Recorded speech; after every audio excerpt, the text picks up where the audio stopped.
Salut les amis. Alors aujourd'hui on va récolter les courges musquées de Provence. Alors c'est pour moi un grand moment parce que c'est des courges que j'adore. Goût superbe. Elles font partie de mes meilleures. Alors on va aller chercher la première. Hop. Donc vous allez la découvrir avec moi. Hop, je coupe les feuilles.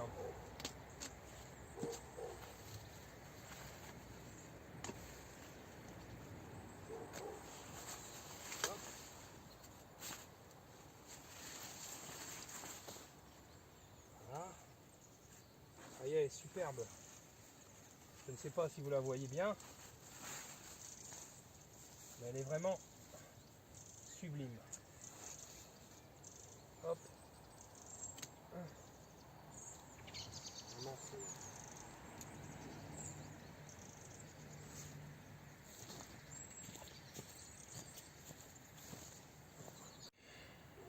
je vous la montre de plus près.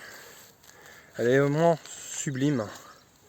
Et je viens de découvrir qu'à côté, on en avait une toute petite. Regardez, hop, ici. Puis après, bon, il y en a d'autres. On va les découvrir ensemble. Et puis après, on ira passer à la pesée. Tout cela.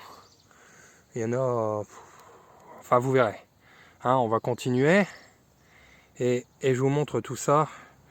C'est vraiment un moment d'excitation, le moment de la récolte des courges. C'est pas un moment comme les autres.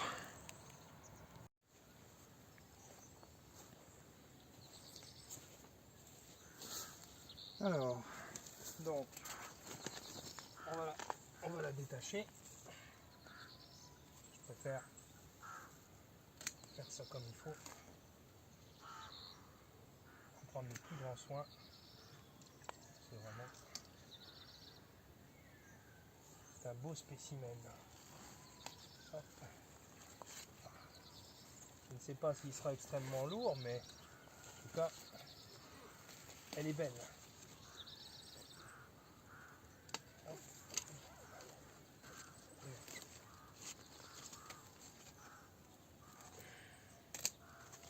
Et voilà. Alors, je vais essayer de la sous-peser, voir ce qu'elle pèse.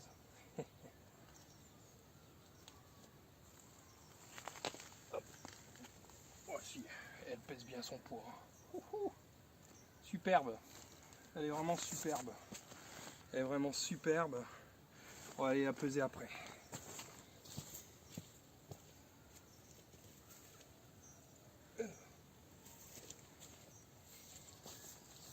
Donc ici on a un rejeton qui se cache en dessous. En sachant que tout ça, ça va servir à faire du compost. Passer un coup de tondeuse dessus. Et puis voilà. Rien ne se perd. Tout se transforme. Voilà.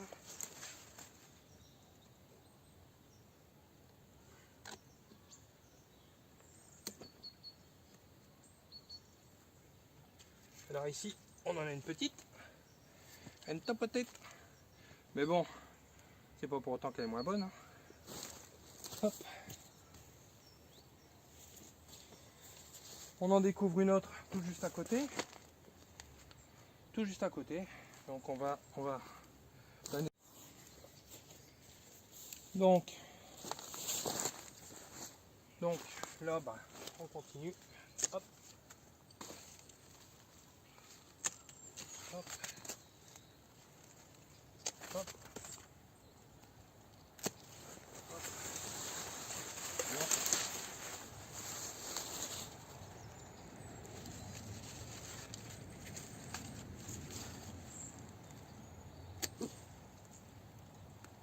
Et voilà. Et en voici encore une. La troisième. Superbe.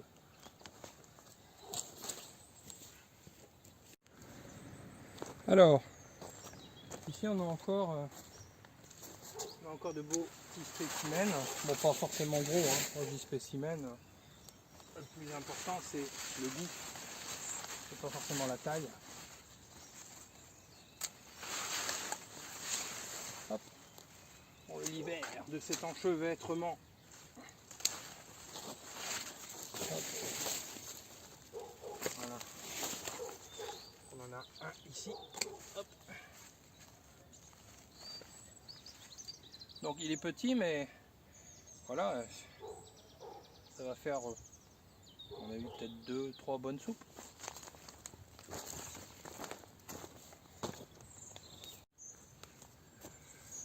Alors dans cette jungle,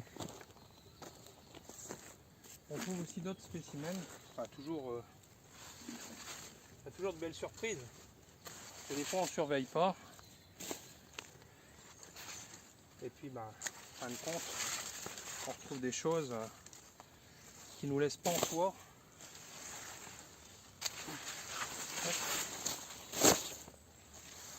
Voilà. Et on retrouve encore, je vais pas dire des mastodontes, hein, parce que on n'est pas dans des Atlantic Giant ou des choses comme ça. Hein, on est dans du musqué de Provence, mais potager de Gaïa, on est plus plutôt que pour le sensationnel, on est pour le goût.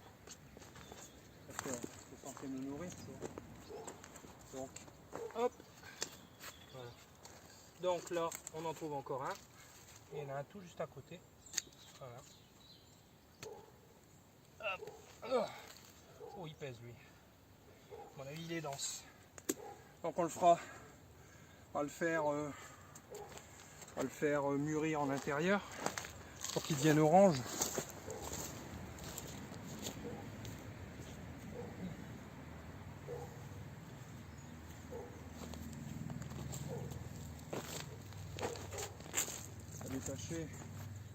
À détacher le deuxième aussi.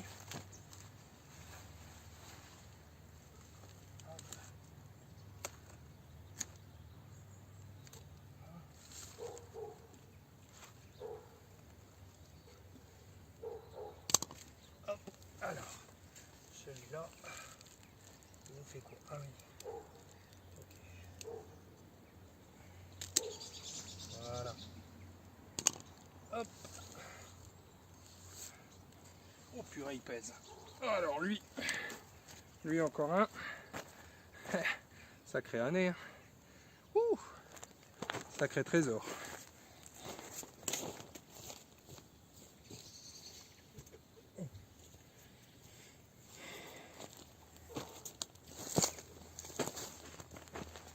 Alors on nettoie parce que il y a toujours des petites surprises. Enfin, quand on dit des surprises, toujours dans le bon sens. Hein. Ouais, parce qu'aujourd'hui on les récolte tous. Hop. Voilà. Ah, j'en vois un de l'autre côté. Bon, comme on récolte tout, à tout couper. Voilà. Ouais. Là ici. Et voilà. Et encore un. Sublime. Hein. Voilà.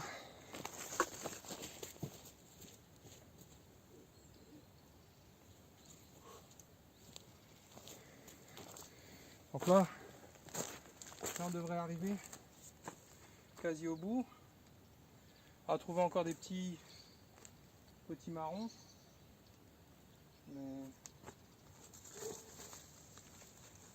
Mais ils vont plus mûrir maintenant, hein, ils sont petits. Ils sont petits, mais bon, on peut les utiliser quand même dans une soupe.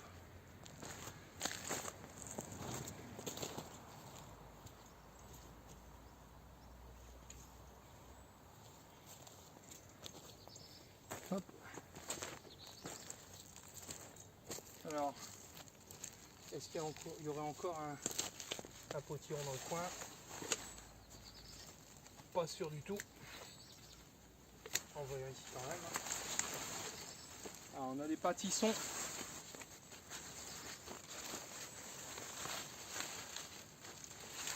Hop.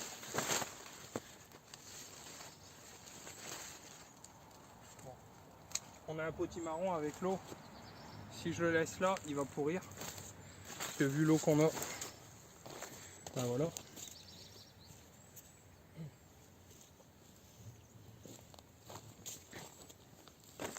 Mais je pense que en termes de musqué, eh ben on en aura récolté.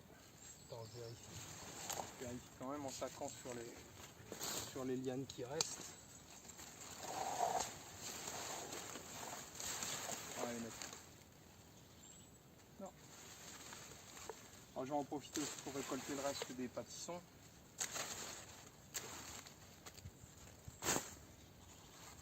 Après j'emmènerai les lianes. J'irai chercher ma tondeuse. Et je passerai tout sous la tondeuse. Et j'alimenterai la future butte à potiron. Pendant 2 ans. Parce que je fais une butte avec uniquement du fumier. Et puis la terre que je mettrai par au-dessus et des déchets de cuisine, enfin par exemple là les restes des cultures, mais en même temps mettre un peu de terre, mais il faut aussi attendre 2 ans parce que tant que le fumier reste frais, on a des pathogènes dedans. Enfin, il y a des possibilités de pathogènes. Parce que normalement, comme ça monte en température, il n'y a pas de risque. Mais bon, on ne sait jamais. Hop. Tu vois, on enlève tout. Voilà. Hop. Et ça, ce sera l'objet d'une autre vidéo. Tu vois, je trouve encore un copain potimarron. Minuscule. Là, c'était parce que j'avais un pied qui s'était fait manger par les campagnols. Et je l'ai remplacé par un pied de potimarron pour dire de ne pas laisser un espace vide comme il m'en restait. Hein. Là, je vais te montrer un truc. Hop, je passe de l'autre côté.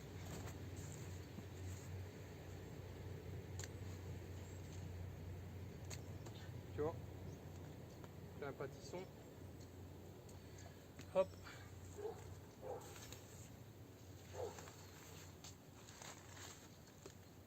Là. J'en ai encore un autre. Tu vois, ça n'arrête pas. Oula. Qu'est-ce qu'on a d'autre? On a encore un pâtisson ici. Et là, on voit que les pieds sont en train de pourrir. Ils ont pris trop d'eau ces derniers jours. Et il est temps de récolter ce qu'il y a à récolter. Et d'enlever tout ça. De manière à faire que ces restes de culture servent à quelque chose. Voilà. Donc ben... Ouais, il y en a encore un. Vous voyez. Bon, après on peut les récolter un petit peu plus verts, hein, les pâtissons. Mais bon, le but c'est vraiment on va tout récolter et je vous mettrai quelques photos où vous pourrez vous délecter de ce qui a été récolté. Et cette année, si ça vous intéresse, je vous expliquerai un petit peu le principe, même s'il est plus ou moins connu. J'irai des buttes de culture. Bon, moi je mets de la bâche tissée, c'est pas obligatoire. Mais bon, ça limite le travail du sol. Je veux dire surtout pour ce qui est des adventices. On constitue ça. Alors c'est sûr que cette méthode-là, elle attire aussi des fois les campagnols parce que j'ai mis du bois en décomposition dans le fond. Mais bon, je veux dire, d'un autre côté, quand on a eu la sécheresse, mes plants, ils n'ont pas trop souffert. Parce que comme une éponge, le bois en décomposition fait éponge, absorbe l'eau et la restitue quand il fait chaud. Voilà. Donc ça a un avantage, ça a des inconvénients, enfin c'est comme tout, hein. Voilà. Bon. Bien, comme vous pouvez le voir, on a pas mal de matière à réintégrer dans la butte. Donc là en fait, comme, comme je le disais, ça va intégrer la butte pour l'année prochaine. Parce qu'on a une autre butte qui est en création, mais comme il faut laisser composter quand même le fumier de cheval, automatiquement on ne va pas planter dedans parce que il peut y avoir éventuellement encore des pathogènes l'année prochaine. Donc on va récupérer par exemple les plants de courgettes qui traînent là. On va tout récupérer ce qui est possible. Et puis on va le mettre dans la butte. On va découvrir la butte de sa bâche. On va mettre toutes les matières organiques qu'on peut mettre. Et puis on va laisser décomposer tout l'hiver. Alors bien sûr les matières organiques, on va passer la tondeuse dessus, comme ça va se décomposer un peu plus vite. On va récupérer de la matière et puis comme ça, après on remet la bâche. Et c'est reparti. Allez, on va aller voir aussi la butte pour, pas l'année prochaine, mais l'année d'après. Donc voici la butte en création. Donc là on a mis notre fumier. En dessous on a mis des troncs d'arbres en décomposition. Et puis on alimente en fumier, en fumier, en fumier, en fumier de cheval. Voilà. On terminera aussi, hein, quand ce sera le moment, par mettre de la terre au-dessus. On mettra une bâche tressée qui laisse passer l'eau. Et puis on cultivera des superbes potirons dedans. Voilà. Hein. Ça devrait donner quelque chose de bien quand on voit les beaux musquets de Provence qu'on vient d'avoir. On va également récupérer les matières ici, hein, qui était la structure où on a fait grimper dessus des potimarrons. On va aller chercher des composteurs en plus aussi pour mettre toute matière, surtout le fumier. Hein. Fumier ou alors pour faire du compost de feuilles. Donc on va essayer de récupérer des feuilles, les broyer, les mettre pour qu'elles se décomposent plus vite pour avoir du compost de feuilles. Et le compost de feuilles, il n'y a rien de tel pour faire les semis, entre autres.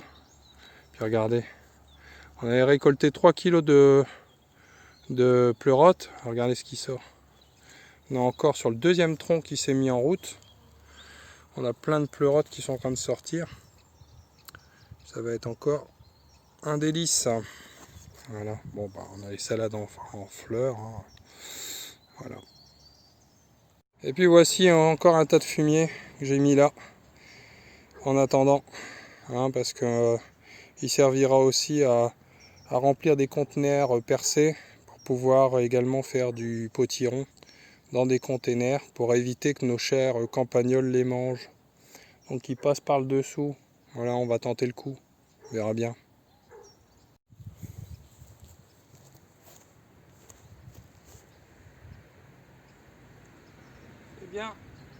Eh bien me voilà, entouré de mes 1, 2, 3, 4, 5, 6, 7, 7 musquets de Provence. Hein, on va les peser. Et beau spécimen. Bon, de toute façon, je pense que avec tous les autres potirons que j'ai récoltés, j'ai fait cette année. Alors les butternuts, je les ai ratés. Pourquoi, j'en sais rien, mais en tout cas, je les ai ratés. Je pense qu'ils se sont fait attaquer par les campagnols. Les musquets, coup de bol. On en a perdu un pied, mais je vais dire avec le restant, bah, on a quand même 7 beaux musquets de Provence. Les potimarrons, on les a bien réussis. Les pâtissons, alors là, n'en parlons pas, hein, puisque on a une quantité faramineuse de pâtissons blancs. Les pâtissons verts, je les ai pas vus, ou alors je les ai fait trop grossir, ils sont devenus blancs, j'en sais rien. Qu'est-ce qu'on a fait d'autre comme curcubitacées? Donc butternut, potimarron, musquet de Provence, pâtisson. Bon, puis après, je crois que c'est tout. Hein. Bon, on a fait les courgettes, hein, comme tout le monde. Donc voilà, donc bah, voici nos amis, nos chers courges musquet de Provence. Ça fait quand même partie, moi, de ceux que je préfère au niveau du goût. Facile à couper des quartiers. Et puis franchement, un goût formidable. Avec de toute façon, moi, en ce qui me concerne, mes potirons de prédilection, c'est courge musquée de Provence, butternut, potimarron et les giromons qu'on appelle aussi bonnet turc. Voilà. Eh ben, allons peser tout ça.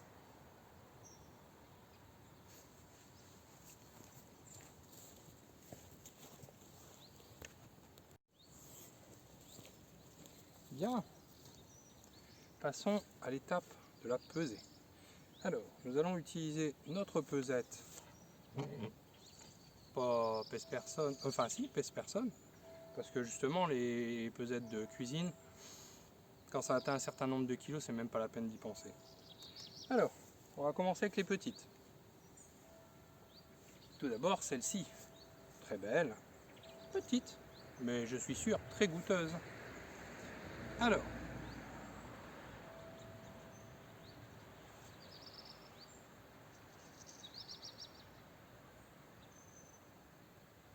eh bien nous sommes à 3,70 kg. Eh oui, 3,70 kg quand même. Hein. Pas mal, hein? Bien. Alors,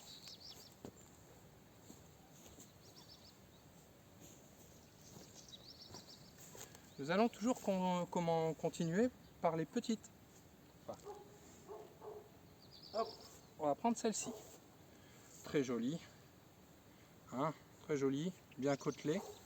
Combien fais-tu, Lulu? Hop. 5,2 kg, précisément.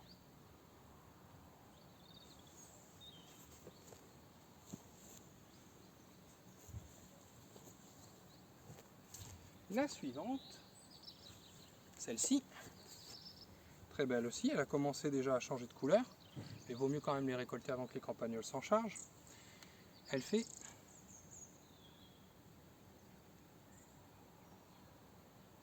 4,05 kg.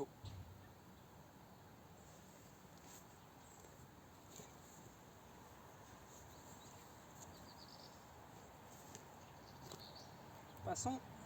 Oh, on tape dans du plus gros là. Celle-ci est beaucoup plus lourde. Déjà mes bras, ils le sentent. Combien fais-tu?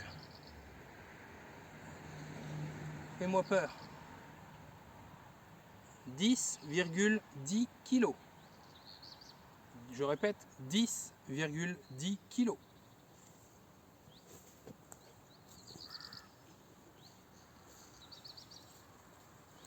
Enfin, quand je dis 10,10, ça fait 10 kg 100. Voilà. Alors, on va prendre celle-là, ici. Pèse quand même, hein? Voilà. Alors, d'après vous, combien fait-elle?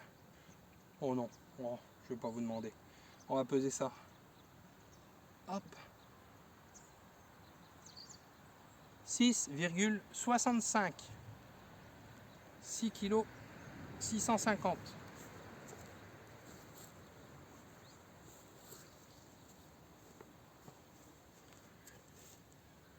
On va prendre celle à ma droite. Alors sur la vidéo, ça fera celle à ma gauche. Oui, ça doit être ça. Hop. Oh. Il faut vraiment être musclore. Hein. Alors celle-ci, combien fait-elle? Ouhou, elle est super cool. Je l'adore. 12 kg 550. 12 kg 550.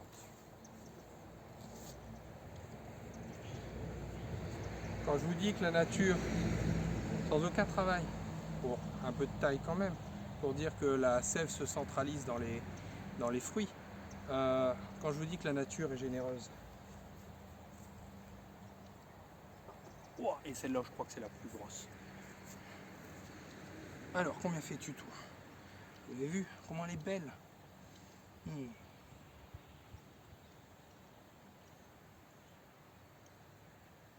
J'avais raison, c'est la plus grosse. 12 kg 900. 12,9 kg. C'est une tuerie. Je ne pèse pas les potimarrons. C'était vraiment une vidéo principalement centralisée sur la musquée de Provence. Je vous laisse quelques petites photos de ce superbe légume. Franchement, je vous conseille d'en faire. Alors d'ici quelques semaines, n'hésitez pas à laisser des commentaires sous la vidéo. Si vous souhaitez avoir des graines de ces musquets de Provence pour pouvoir en faire chez vous, n'hésitez pas. Parce que, en tout cas pour ma part, je n'ai pas fait d'autres types de potirons qui auraient pu s'hybrider avec ceci. Puisque j'ai fait, ça m'étonnerait qu'on hybride un pâtisson avec un musquet de Provence, ni un potimarron, ni rien, puisqu'il n'y avait pas de butternut. Donc je pense avoir un potiron dont les graines donneront bien du musquet de Provence. Donc si vous êtes intéressé, n'hésitez pas à soit me laisser un message en dessous de la vidéo avec votre email, et je me ferai un plaisir contre une enveloppe timbrée de vous envoyer quelques graines de ces superbes potirons, sachant que je prendrai des graines des plus gros de façon à ce que vous ayez les plus beaux spécimens chez vous. Voilà, à bientôt.